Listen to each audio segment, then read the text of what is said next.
현존하는 우리나라의 가장 오래된 역사책은 고려 중기에 쓴 김부식의 삼국사기입니다. 김부식은 신라의 진골 귀족의 후예입니다. 그래서 삼국사기는 신라 중심으로 쓰일 수밖에 없었습니다. 그런데 이 과정에서 성군이 폭군이 되고 멀쩡한 사람이 억울한 상황에 처하는 기막힌 일이 발생하였으니 그 주인공이 바로 의자왕입니다. 흔히 의자왕 하면 나라를 멸망시킨 무능하고 부패한 임금이며 삼천궁녀와 노란한 호색한으로 알려져 있습니다. 그러나 실제는 정반대입니다. 치세에 능하고 형제간의 우애가 깊었던 성군 중에 성군이었다면 여러분은 믿으시겠습니까? 성군이 될 수밖에 없었던 의자왕을 왜 의자왕이라고 부르는지 아십니까? 어떤 이들은 의자왕이 밤마다 삼천궁녀와 노느라 힘들어서 낮에는 의자에만 앉아 있다가 그만 의자왕이 되고 말았다는 우스갯소리들을 합니다. 아니, 이 무슨 의자왕이 관 뚜껑 열고 지하에서 뛰쳐나올 소리란 말입니까? 의자왕은 사실 오를의 사랑할 자라는 이름처럼 의롭고 자애로운 임금이었습니다. 삼국사기에 따르면 태자 때부터 부모에 대한 효심이 지극하고 형제들과 우애가 깊어 해동증자라고 불렀습니다. 해동증자는 공자의 제자로서 학식이 출중하고 부모에게 극진히 효도했다고 전해지는 성인입니다. 의자는 해동증자라고 불리는 그런 인품만 봐도 성군이 될 자질이 뛰어났음을 알 수가 있습니다. 이런 성품을 타고난 의자는 약 10년간의 태자 생활을 통해 예비 군주로서 수련 과정을 탄탄하게 거치게 됩니다. 긴 태자 생활을 마치고 641년 드디어 왕위에 오르는데 이때 의자왕은 남자다운 연륜과 통찰력을 지닌 40대 중후반이었을 것입니다. 한마디로 인생의 절정기에 권력을 잡은 것입니다. 따라서 너무 어리거나 늙어서 혹은 경험이 없거나 직계가 아니라는 이유로 생길 수 있는 권력의 공백과 시행착오 따위는 전혀 없었던 상황이라는 것입니다. 왕위에 오른 의자왕은 그간의 연륜과 경험을 바탕으로 집권 초기의 정치, 외교, 군사는 물론 민심까지 잡으면서 다방면에서 훌륭한 치세를 보이게 됩니다. 의자는 즉위하자마자 본인을 견제하던 친척들과 기존 고위, 관리 등 40여 명을 섬으로 추방해 버리는 숙청을 단행합니다. 왜냐고요? 이제 왕이 되었으니 그동안 자신을 견제하던 세력들은 싹을 잘라야 후환이 없지 않겠습니까? 세술은 새 부대에 담으랬다라고 하였습니다. 집권 초기의 친정체제를 강화하기 위해 과감한 개혁을 펼치기 시작한 것입니다. 그리고 직접 군의 여러 행정구역을 두루 돌아다니며 백성들의 어려움을 헤아리고 지방 관리의 잘잘못을 살피는 일을 하며 죄수들을 사면해주는 등 민심을 수습하기 위해 갖은 노력을 기울였습니다. 내부 권력 기반을 탄탄히 다진 의자왕은 이제 밖으로 뻗어나가기 시작합니다. 라이벌인 신라와의 싸움에서 연이어 승전고를 울리며 자신의 군사적, 외교적 역량을 과시하기 시작한 것입니다. 즉위한 다음 해에 직접 군사를 이끌고 신라를 공격해 40여 성을 함락하였습니다. 바로 다음 달인 8월에는 신라의 전략적 요충지인 대야성을 공격해 함락하는 등 신라를 위기로 몰아넣었습니다. 이때 신라 최고의 귀족이었던 김춘추의 딸과 사위가 목숨을 잃었습니다. 당시 김춘추가 너무 슬퍼 사흘 동안 눈을 한 번도 깜빡이지 않았다는 기록이 전해질 정도입니다. 의자왕은 즉위하자마자 경쟁국인 신라를 충격과 공포 속에 몰아넣은 무시무시한 정복 군주였던 것입니다. 당황한 신라는 당나라의 구원을 청하기에 이르게 되었으며 그 후에 신라는 당 연합군을 결성하게 되었습니다. 그 후에도 백제는 645년 신라의 7성을 공격해 빼앗았으며 655년에는 고구려, 말갈과 함께 신라의 30여 성을 쳐부수는 등 전쟁의 주도권을 쥐는 듯 했습니다. 그러나 신라와 당나라가 연합군을 결성해 무려 18만 대군을 이끌고 백제로 쳐들어옵니다. 나당 연합군의 엄청난 인해 전술에 계백이 이끈 5천 결사대가 용감히 맞서 싸웠으나 결국 수적 열세를 극복하지 못하고 전멸하고 말았습니다. 이때 의자왕은 태자와 함께 웅진성, 오늘날의 충남 공주로 피신하였고 그곳에서 군을 모아 사비성을 되찾을 계획을 세우게 됩니다. 그러나 웅진성으로 들어간 지 닷새 만에 의자왕은 어이없게도 그냥 항복하고 말았습니다. 왜일까요? 그 의문의 실마리는 2008년 중국 북망산에서 예식진이라는 사람의 무덤과 묘비가 출토되면서 풀리게 되었습니다. 예식진이라는 사람은 할아버지 때부터 최고 벼슬을 지냈던 백제의 귀족 출신으로 백제 멸망 후 당나라의 대장군까지 오른 사람입니다. 그런데 구당서 소정방열전편에 그와 관련해 다음과 같은 내용이 있습니다. 그 대장 예식진이 의자왕을 거느리고 항복하게 하였다라고 써 있습니다. 이는 신채호의 조선상고사에 기록된 백제 멸망 과정과도 맥락을 같이 하는 내용입니다.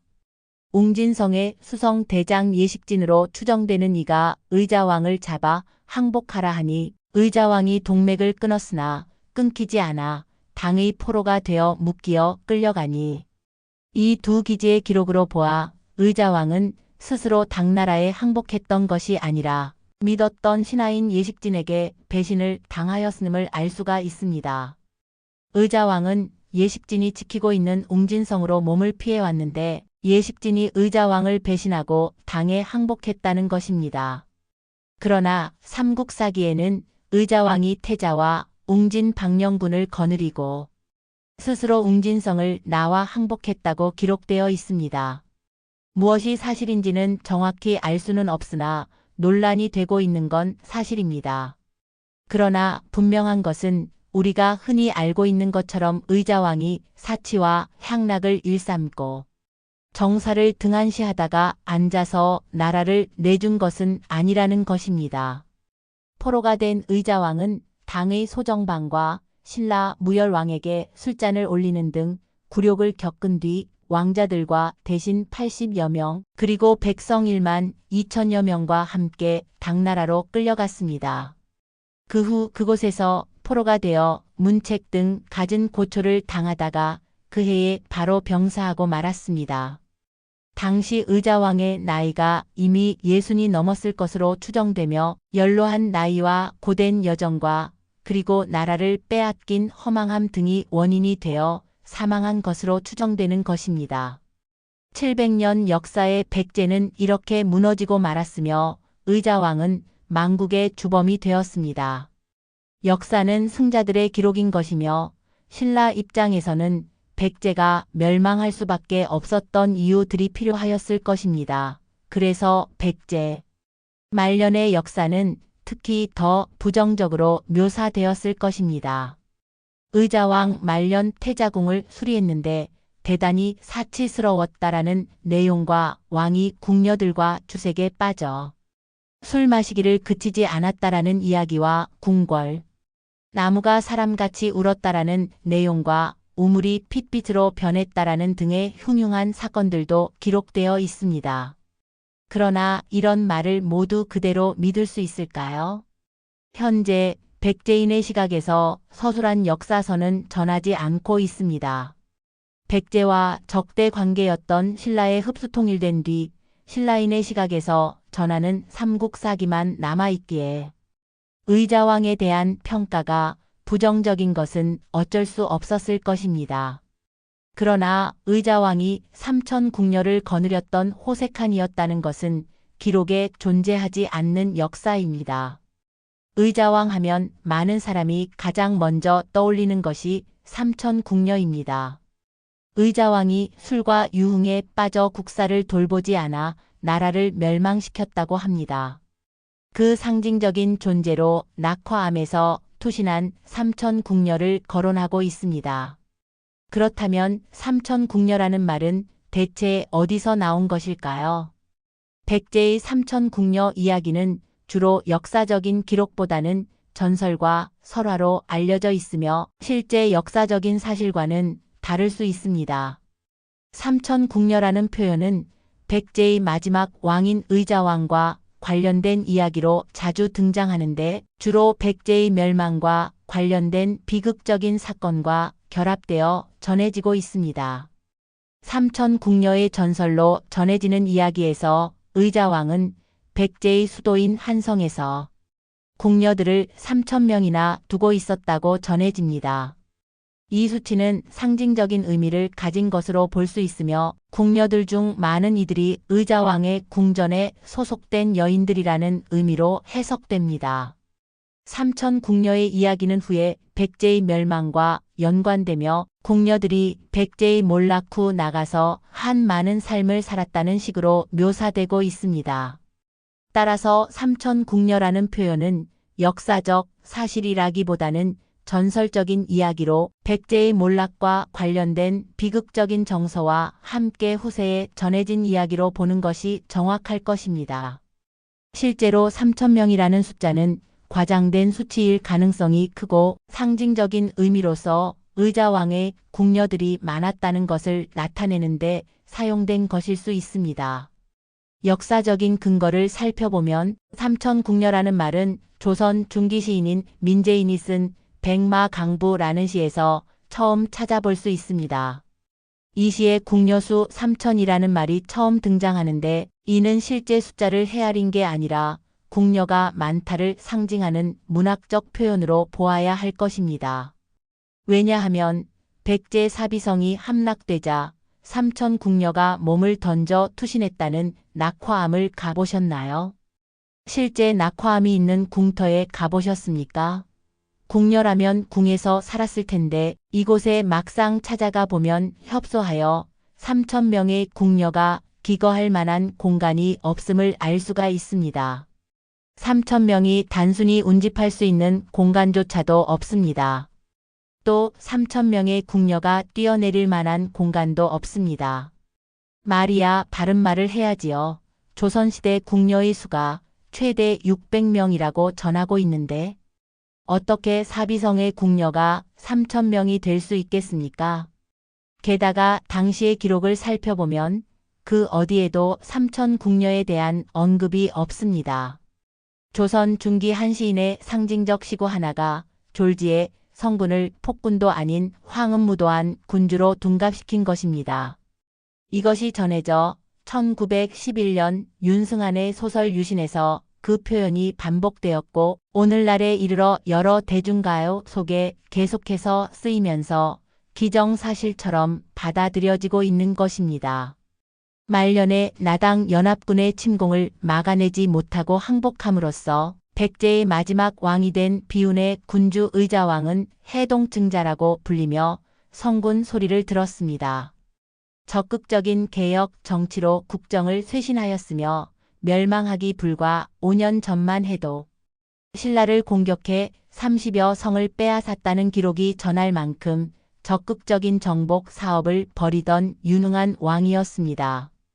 그러나 의자왕은 뛰어난 군사적 역량을 가진 왕이었지만 내외적인 문제로 인해 백제를 멸망으로 이끈 왕으로 역사에 기록되어 있습니다. 그의 통치는 백제 역사에서 중요한 전환점을 의미하지만 정치적 혼란과 외교적 실패 그리고 백제의 패망이라는 비극적인 결말로 인해 후세에서는 부정적인 평가를 많이 받고 있습니다. 그러나 1000년 이상 사실처럼 받아들여온 의자왕에 대한 오해와 편견 그리고 낙인 찍기는 이제는 우리가 좀 풀어드려야 할 것입니다. 이제는 의자왕을 좀 더 긍정적인 시각에서 재조명해야 할 것입니다. 오늘은 여기까지입니다. 공감하시면 좋아요, 구독을 눌러주세요. 지금까지 삼천궁녀의 비밀과 미스터리의 의자왕의 이야기였습니다. 오늘도 좋은 하루 되세요. 감사합니다.